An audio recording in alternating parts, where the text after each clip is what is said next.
There's a new spin on casual dining near Drake University. Lucky Horse Beer and Burgers. Craveable faves, flatbreads, delicious burgers, frozen cocktails, and crazy cool vibe. Get to Lucky Horse Beer and Burgers today.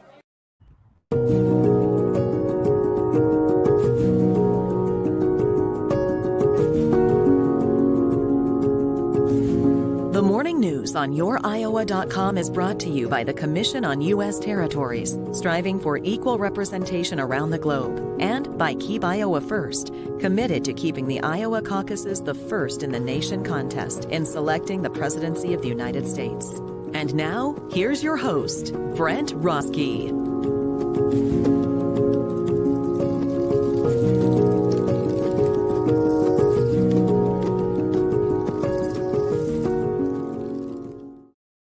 Good morning, everybody. It is Wednesday, the 3rd of February. I'm so grateful to you for tuning in this morning. Take a look at this. Clay Masters over at Iowa Public Radio just tweeted this. The Iowa caucuses were 1 year ago today. I was running John Delaney's campaign during that time. But it's just incredibly hard to believe. Shortly after that, about a month after that, we had the pandemic lockdown. But Iowa caucuses, Mayor Pete Buttigieg won the Iowa caucuses, and yesterday was confirmed as the new Secretary of Transportation in Joe Biden's cabinet. Just an incredible ascent to power for Mr. Buttigieg. Did you see yesterday's program? Negin Farsad, How to Make White People Laugh, is her new book. It just a fantastic interview with Ms. Farsad yesterday that is archived on the site.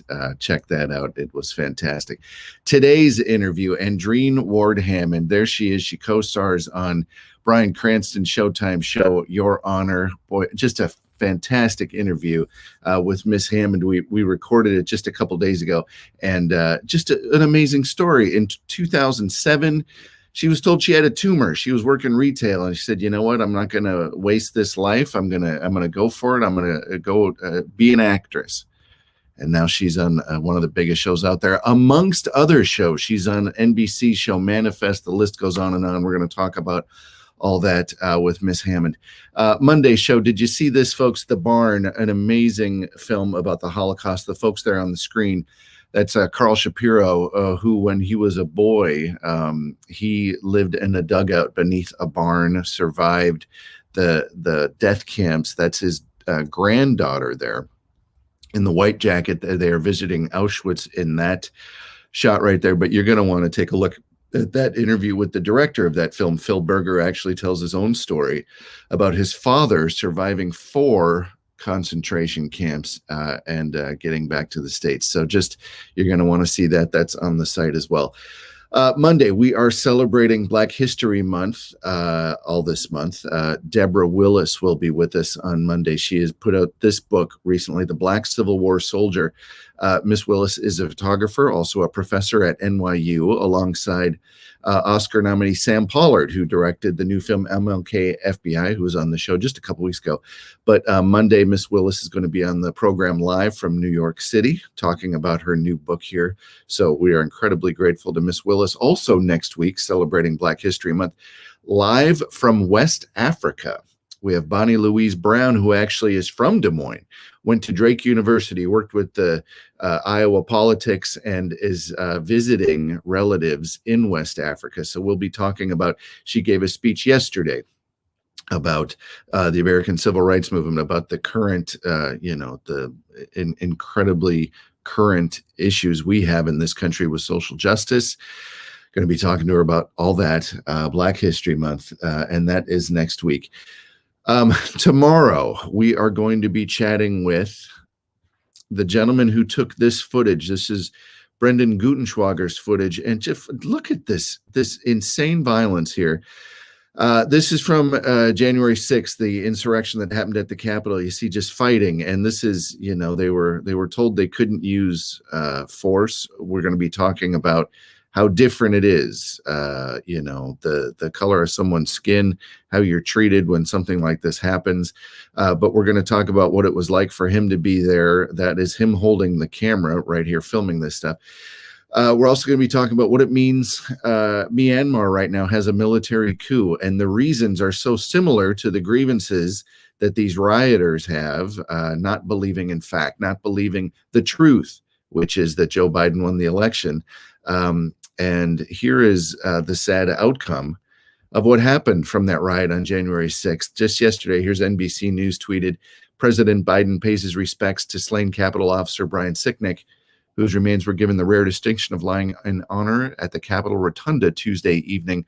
Officer Sicknick was killed in the riot on January 6th. So we cannot let these things go. They must be punished, and they must be taken seriously. So before we get to my incredibly inspirational interview with Miss Andrene Ward-Hammond, here's a piece I directed with the cast of The West Wing for a nonprofit called Justice for Vets, and then we'll be back with my interview with Miss Andrene Ward-Hammond from Showtime Show Your Honor. We'll be right back. A decade of war has taken an unprecedented toll on our men and women in uniform. Most veterans return to our communities as leaders, but everyone's journey home is not the same. Hundreds of thousands of our veterans are suffering from the trauma of war. Without assistance, the downward spiral can be quick and destructive. It doesn't have to be this way. At Justice for Vets, we believe that every veteran should have the opportunity for treatment and restoration. Justice for Vets is the only national organization dedicated to the expansion of veterans' treatment courts. Veterans treatment courts hold our veterans accountable for their actions. By providing structure, treatment, and mentoring, these courts help our veterans and their families get their lives back on track. And veterans treatment courts work. We ask much of our men and women in uniform, and they ask little in return. It is our collective duty to come to their aid when they struggle on the home front. This not only honors their sacrifice, but makes our communities stronger. A donation to Justice for Vets helps put a veterans treatment court within reach of every veteran in need. A donation to Justice for Vets keeps veterans and treatment where they belong. A donation to Justice for Vets shows your commitment to leaving no veteran behind. A donation to Justice for Vets will help save lives, restore families, and rebuild communities. Get involved and go to justiceforvets.org. Veterans fought for our freedom. Now it's our turn to fight for theirs. Thank you.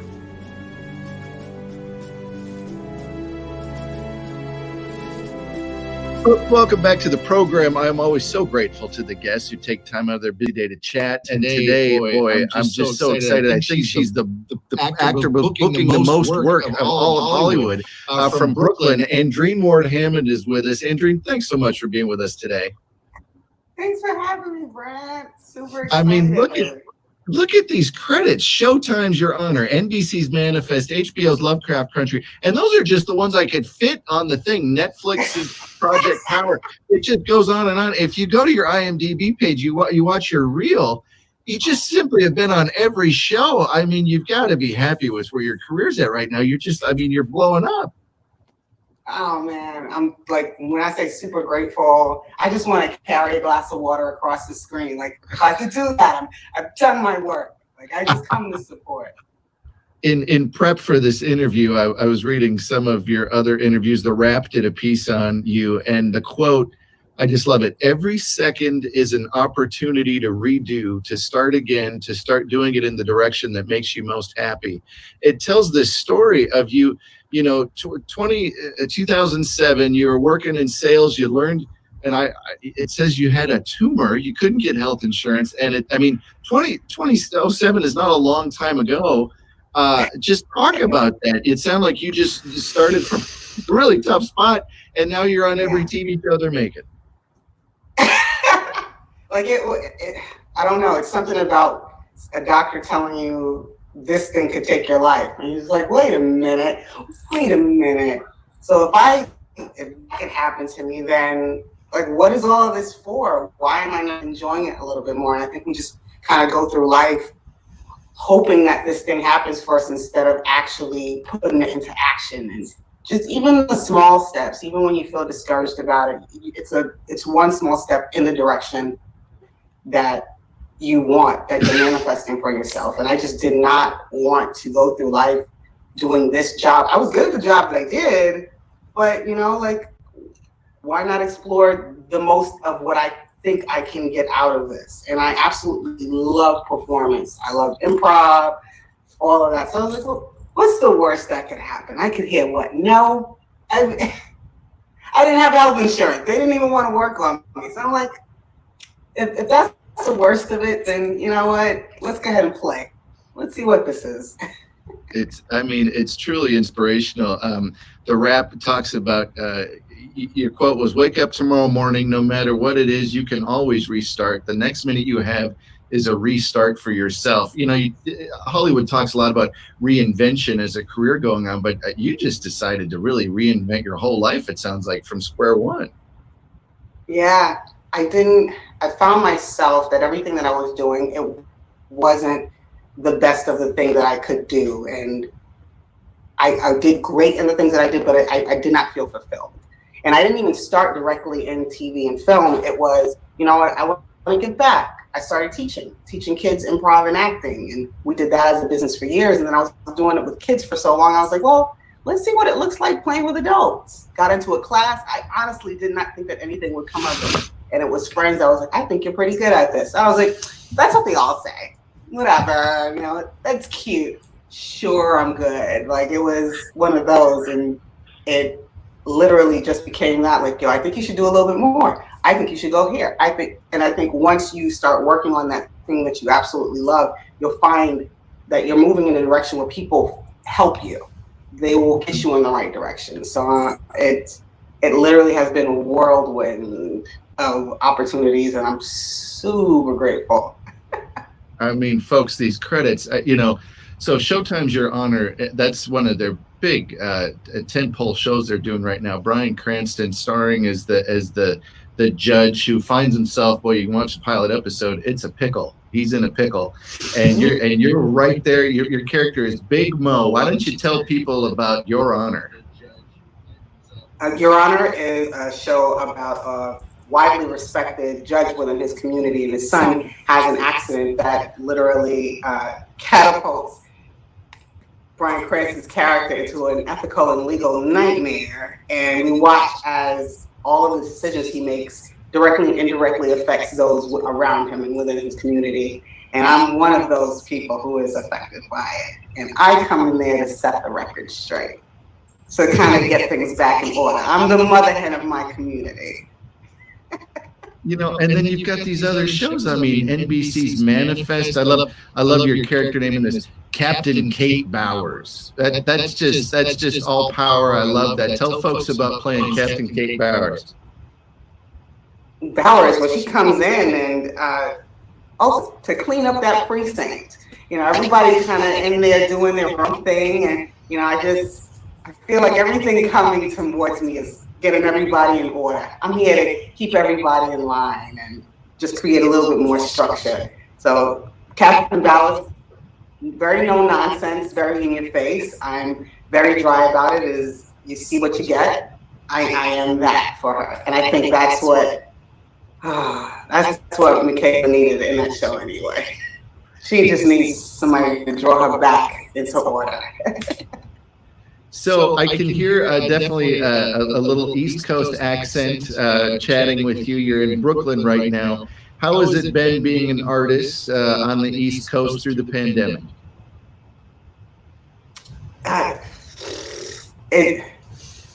New York definitely isn't the same. It still has that energy behind it, but we're pretty much in quarantine all the time.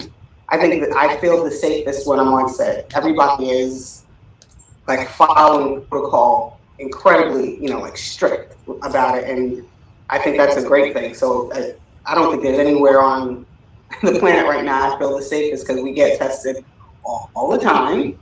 Social distancing, cleaning up behind us. Like it's a little disappointing that, because I'm a very loving, hands-on. I like my hugs. I like playing with my castmates and my crew, and we don't see each other in the same dynamic anymore. But I'm just grateful that everybody's kind of like back to work, because in a time when everybody's kind of struggling to get employment and get out there and find some normalcy in all this, that we have just a touch of that right now. We can give some, like the product of what we do is just the entertainment that I think people need right now.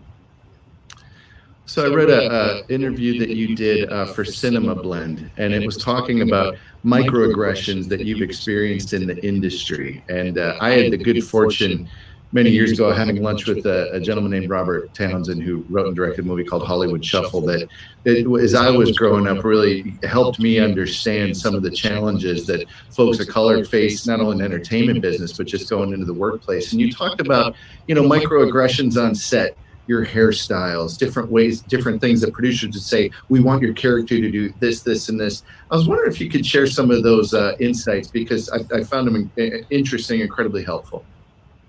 Yeah, I did one project, and it was a little smaller. Producers, I was the only minority, actually, now that I think about it. And I remember I auditioned for the role, and the stipulation was for my hair to be tamed. And I think that was the first time that I was like, oh, well, what does that mean? You guys do my hair for me? Like, I don't understand. If you comb my hair, then the idea of taming it kind of threw me for a loop. And I try to approach everything with the lightest of, I try not to get too heavy about how I receive stuff, because sometimes it is in others' ignorance that they don't know the best approach.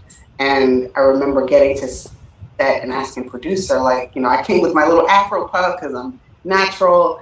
And I was like, I heard that, my hair needed to be a certain way. I didn't say tamed. And what does that mean? And he was listening. That's not what I do. Ooh.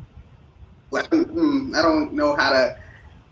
I like shrunk, because I was like, and this was at the very beginning of it all. I was like, is this what the norm? Am I going into every project with this thing and going from one project to next, where I feel like maybe if my hair is straight, it would look better, and got to one where it was straight, and you don't put water on hair and expect it to stay the same. And the idea that Black women in their struggle only look kind of debilitated, and at their worst, hair is natural. So it's been a little bit of a struggle, telling my stylist or who was doing my hair, no, this product works best for me, and no, I do your hair.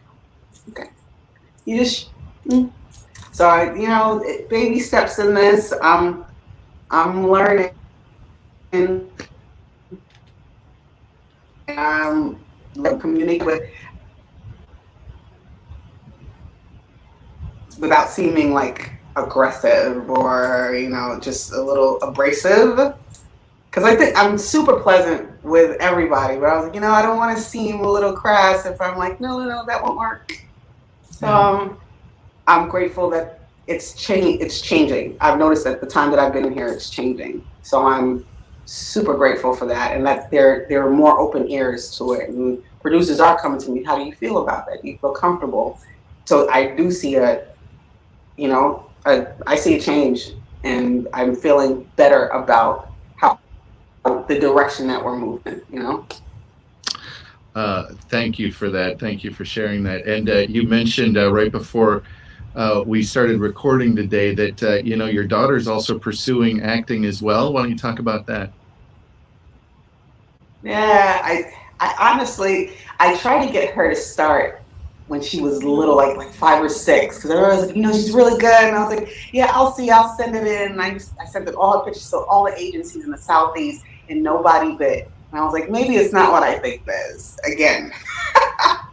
And I was teaching improv and acting to kids, and she was always in our classes. We always went to plays, we did shows. And she said, when I got signed, she was like, I think I want to do it. And I was like, I don't know, you got to prove it to me. I need to see what be committed to the classes. And my agent picked her up, and she's holding her own. I'm proud of her. Like, she's doing really, really well. We still have the mom daughter, like, I can't coach her.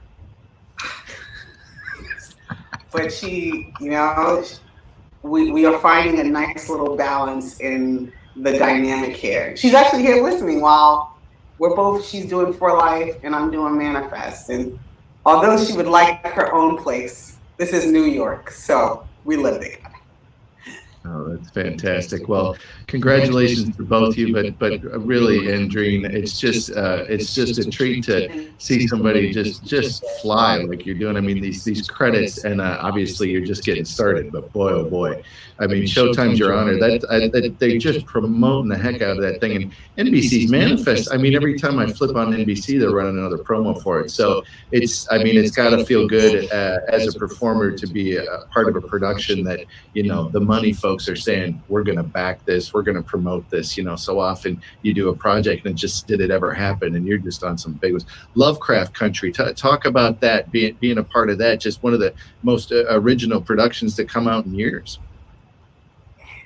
By far, absolutely amazing. And it's funny because you get into certain things, and I have like tunnel vision. If I'm on something, that's what I'm focused on, and that it's gonna be great. But I did not expect what I saw, and I'm here watching in post, like, oh, I could have done something else. I start to get to the performance mode. I should have done more. When now that I see what everybody's doing. That production, Misha Green, she absolute gold. What she did with sci-fi and social, just to speak the talking of social justice and what it looked like back then. I don't know how she did it, but talk about being addicted every week. Like I had no clue what was gonna happen. Like I still binge watch it. I binge watched it twice. A little emotionally charged after, but I think it's an incredible way to kind of reflect on history. And there's so many little nuggets in there that forces you to look at the connections to our history. So I think she did a banging, and HBO, you guys got a good one. I'm waiting for season 2. Shakespeare said hundreds of years ago, he said, there's nothing new under the sun. But that show is one of a very short list that has found original ways to approach material. And so, again, just another one of the projects you're affiliated with. I mean, you've got to be looking back at the past couple of years saying, boy, what? I mean, it's 2007, that interview. It sounded like you paid your dues in life, and now you're just coming up aces wherever you look.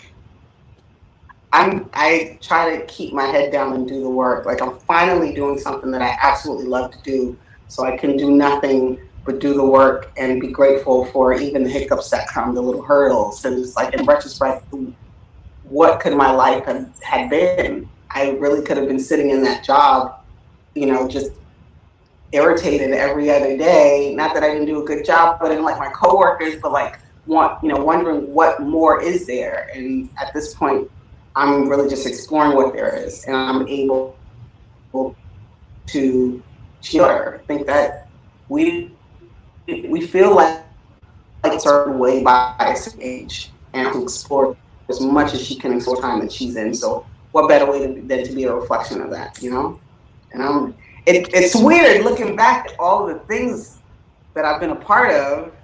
I will say that because I'm still like it still feels surreal, but God. Gratitude, just unfold this.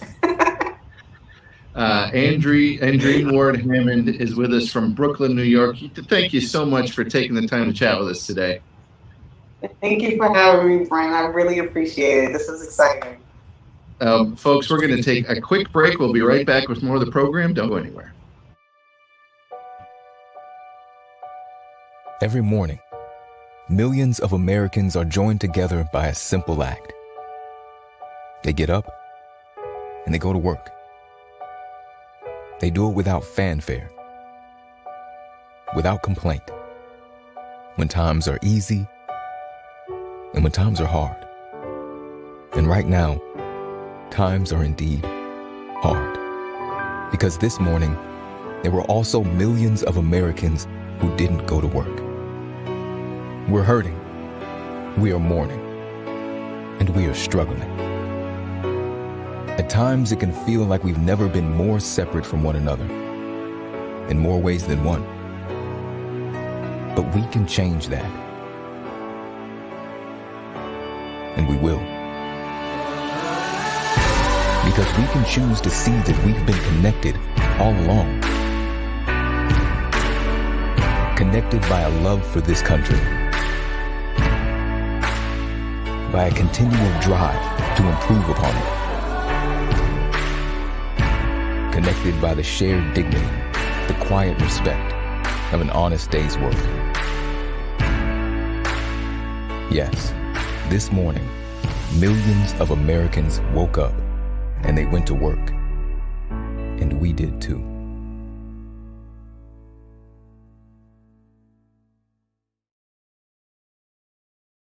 Here we are back live, everybody, and all the way from Leon C, we have Lisa Marks. Good morning. Hi, how are you? I'm doing great. Wasn't that a great interview with Andrene Ward-Hammond? I'm very inspired. She's amazing. You know, huge thanks to her team that was kind enough to put that together. That is why this show exists, to you know, kind of peel back the layers of just pure publicity, but really talk about why people do what they do, and hopefully inspire the folks watching this to engage in their own lives as well. But anyway, huge thank you to Miss Ward-Hammond. Just a fantastic interview. More of that to come. But today, like every Wednesday, couldn't be more grateful to have on Miss Lisa Marks, author of Ryan is Ready for You Now, the world smash hit. Boy, it's a fun book. Buy it if you don't have it. But you are here as every Wednesday to talk about streaming picks. What do you got for us this week, Lisa? I'm overwhelmed this week. I've got two really good movies to talk about, and you know, it's really nice. It's very satisfying when you watch something that you really enjoy. And so my first, actually, both movies are written by women as well. I realized that when I was sort of doing my notes earlier. But my first choice this week is Palmer, which premiered on Apple Plus at the weekend, and out the gate, huge hit. It was their highest rated weekend ever for Apple Plus, really bolstered by this film, which stars Justin Timberlake in a really interesting, moving, quiet lead role. You know, forget, you know, he's bringing sexy back. He's bringing his serious front and center with this one. You know, it's a whole different side of Justin. And it's interesting. He plays this sort of failed quarterback who's been in prison for 12 years, and on release he goes to live with his grandmother and befriends the young kid next door who has this, you know, drug addicted mother, and the kid is beautifully, he's played by this little boy called Ryd Allen in this sort of gender non-conformist role. He's a little boy who likes princesses and wearing hair clips, and you know, sort of Justin Timberlake's Palmer can't quite understand this at first, but you know, they bring out the best in each other. It's a really interesting, cute buddy movie, and the relationship between them is lovely, but it's very low key. You know, it's 2 hours, didn't seem like 2 hours, and having interviewed Justin a few years ago now when he was promoting Bad Teacher with Cameron Diaz, you know, at the time he was doing all the stuff with Andy Samberg. He's on SNL, and you know, he's joking around, and you know, obviously this huge pop star at the same time. And when I interviewed him, I thought he was quite a serious person. You know, you never quite know what you're going to find. So I can actually understand why maybe he was attracted to this role. He's wonderful in it. He really is. It's quite something. So I would definitely, I actually signed up for Apple Plus so I could watch it. I'll be honest. I didn't have a subscription. So a couple of things there. And folks, I when I look this way, it means I'm writing notes in case you're wondering. So a couple of things you said. First of all, you said you signed up for Apple Plus because of this. Apple Plus loves hearing that, but what they're talking about right now is a thing called churn. People do that. They stick around for a week. They watch all the stuff, they binge it, and then they move on and they cancel their subscription. So I think that's really interesting that you did that for Palmer. Justin Timberlake is interesting. I first saw him in a movie role in that movie Black Snake Moan with Samuel L. Jackson, and it was also a subdued role. He played a former soldier, and I thought that was a really interesting choice. Then I've only seen the trailer for for Palmer, but yeah, it definitely seems like that speaks to him. Like he wants to, show a different side of him other than the big flash on stage. So I look forward to seeing it. And one other thing you said, watching good movies is very satisfying. Isn't it? It's kind of like going to a restaurant and not getting the thing you love, but trying the new thing. And then the new thing isn't any good. And you're like, oh, I should have ordered the thing I always love. When you turn on a movie and it's not really good, and then you're like, oh, I wanted this to be so good. I wanted it to be great. It is satisfying watching a good project. So it's great. It's good. It sounds like Palmer has the Lisa Marks endorsement. So I will definitely be checking that out. But you had one more for us this week as well, huh? I also watched The Dig, which is on Netflix, and that stars Carey Mulligan and Rafe Fiennes. Excuse me with my tripping up over that name.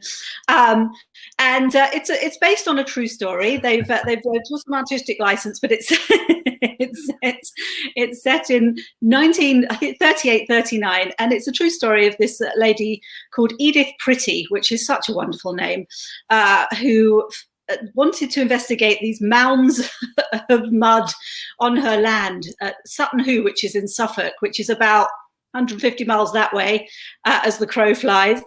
And so what she discovered when she hired this excavator called Basil Brown, and that's who Rafe plays, is the remains of this Anglo-Saxon burial ship and some kind of helmeted king and all sorts of artifacts which are now in the British Museum. And it's very gentle. It's very gentle and very British, and it's very quiet. There's a lot of mud. If you like mud, this is for you. And soft sort of, it's got to be someone out there in Iowa who really wants to watch a film about mud. Sure. And it's really interesting and it's very gentle. I did enjoy it. It was in that sort of Howard's End, merchant ivory mold of just sort of quiet Englishness. There's no explosions or anything. Someone falls down a mud hole. That's probably as sort of as dramatic as it gets. But the characters unfold and it's a very gentle journey. And actually, I looked up the director Simon Stone. He's only 35, and he's done a really good job with the movie. But I actually tweeted and put across my social media at the time because I looked up Edith Pretty, and she at the time of The Dig was 56 years old, and Carey Mulligan is 35. And I did think, as I was watching it, this was a great role for an older actress. And I've got nothing against Carey Mulligan. She's honestly a wonderful actress. Our Education, was it Your Education? An Education, that was it, which was her breakout role. She was fantastic, and she's done lots of great stuff. But, older actresses are always talking about where are the roles? And here was a wonderful role for an older actress. And I read that Cate Blanchett had originally been cast at the time when she was 45, and then Nicole Kidman had been cast, and it didn't happen for her. And, they aged Carey up very nicely. And, she sort of has a walking stick at a certain point and looks, distinctively more haggard than she does at the beginning. But I was a little bit irked by that, even though I understand how the casting process works. And of course, I understand it's a business, and, Carey's there to sell the movie along with Rafe. And it's been an interesting week for her because she also was in the news as well. She discovered that, or she revealed that, I think it was about a year ago, she was at Sundance, and she's in this film called Promising Young Woman, and Variety had, reviewed the film and had questioned her hotness for the role.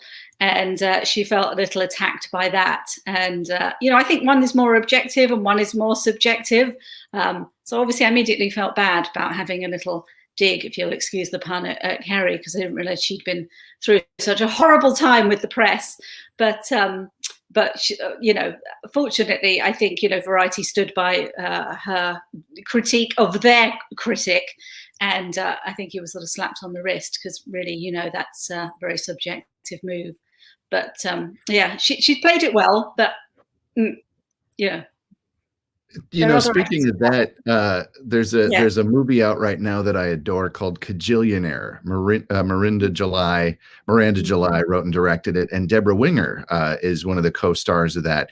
also a bit in that age range, what you're talking about for the Edith Pretty character. But yeah, I think that that's valid. Scarlett Johansson got a lot of pushback for being in that role in the action film where she was supposed to be playing an Asian woman, and then they're like, why would you cast an American white woman to do that? So I think those questions are valid. A lot of times it comes up, when age difference for romantic interests or who's playing the mom. Mark Wahlberg's film in The Boxer, Mom in the Boxer, was I think 12 years older than him, played by the amazing Melissa Leo. So I think that's valid, but and especially Netflix, who doesn't, their business model is completely different than a normal movie. They have tech investment and subscription money, so they can take risks in casting, which they often do. So I have to give them credit for that. But in this, I think that's an interesting point. Merchant Ivory Films, boy, I was raised on them. A Room with a View. Is there any better movie than A Room with a View? Helena Bonham Carter. So I watched The Dig, and I have a bone to pick with The Dig. That was my. I like it. Come on. Thank you. My only bone to pick with The Dig is that you've got these two amazing actors. You've got the set. You've got the beautiful costuming, folks. I mean, down to a movie like this is going to start with an actor on a bicycle going through the English countryside. That's what it has to do, and that's what it does. But what my criticism of it, and my wife walked in, I was watching the movie, she walked in, and I said, for the first 5 minutes, all I see is the backs of people. He's just doing a handheld camera following the backs of people. I said, this is what, a movie like The Wrestler with Mickey Rourke used this, directed by Darren Aronofsky. He likes that device a lot. He used it in Black Swan too. Just following the back, and all of a sudden smash cut, they're going into where they're going, and it kind of moves it along. But this movie, you've obviously got budget. You've got beautiful. You want epic. You want scenery. You want a little Downton Abbey English countryside. And all of a sudden, it's a DP walk following the guy. That sorry, director, that's lazy. In this, that's lazy. The rest of it, though, is wonderful. So I did have that problem with The Dig. But again, it's nice right now to watch a film that has absolutely nothing about what's going on right now. You're going, a couple people are going to go dig holes in the English countryside, and they might find a stick. They might find this. Look, folks, it is a little cleansing. It's a little easy, and sometimes easy is okay. So yeah, that's all good stuff. I'm going to watch that opener again. Actually, that just sounds like a sort of English countryside Goodfellas opening right there. I'm just going to see if I can actually. See if I can enjoy that in a different way. But yeah, it is. And, obviously not an awful lot happens, but when they do stumble on something, it's huge. So, in a way that's kind of genius, I feel. Actually all that stuff that they found, if anyone ever gets over to London again, is in the British Museum. So you can go and find the artifacts from The Dig and have a look at those helmets and treasures from King whoever of Ragnord, something like that. King Ragnord of Anglo-Saxon times. Oh yes, King whoever and his court. Ray Fiennes is actually in a film called Coup 53 about the Iranian coup of 1953, and the director that's going to be on this program next week. So there's a little Ray Fiennes tie in there. But Lisa, what a pleasure! It's always great to see you. Thank you so much. And do you know what we're going to be talking about next week yet, or haven't you decided? Not a clue. I'm going to have a little shuffle around. I'm too excited about Palmer to have even given the weekend any thought. But this is a really rich time of year. There's lots of stuff happening. So, I'll let you know when I know. And I tell you what, I've been, my friend Carl Lucas produced a movie called The Wave with Justin Long. And Carl's going to be on the show next week as well. He keeps raving about a movie called White Tiger, which is on Netflix. So I'm going to watch that. Maybe we talk about that next week, but that's a bit in the Parasite. He said it's a bit like the movie Parasite, which won Best Picture last year, which, oh my goodness, Parasite. I just watched it again a little bit ago. And folks, what a movie that's really going to capture the imagination right now of the world is a movie that talks about social injustice, but also climbing. And Parasite's all about a movie about a family down and out and figuring out a way to move up the fiscal ranks, as it were, the classes there in South Korea. Amazing film. But anyway, so maybe White Tiger next week. But Lisa, thank you so much for being on the program. I do appreciate it. My pleasure. Always good to see you. All right, folks. Well, we're going to call that a show today. Now, tomorrow we've got Brendan Gutenschwager, who was there January 6th filming at the Capitol. Since then, he has been at the riots in Portland and Seattle. He's one of these handheld journalists. We're going to talk to him about what it's like to be there in person. Friday, we've got Iowa State Auditor Rob Sand is going to be on the program, along with Saul Lieberman, who is with the Institute for Political Innovation, talking all about how we can improve the American political process, all that, so much more. Hope to see you back here tomorrow morning. Have a great day.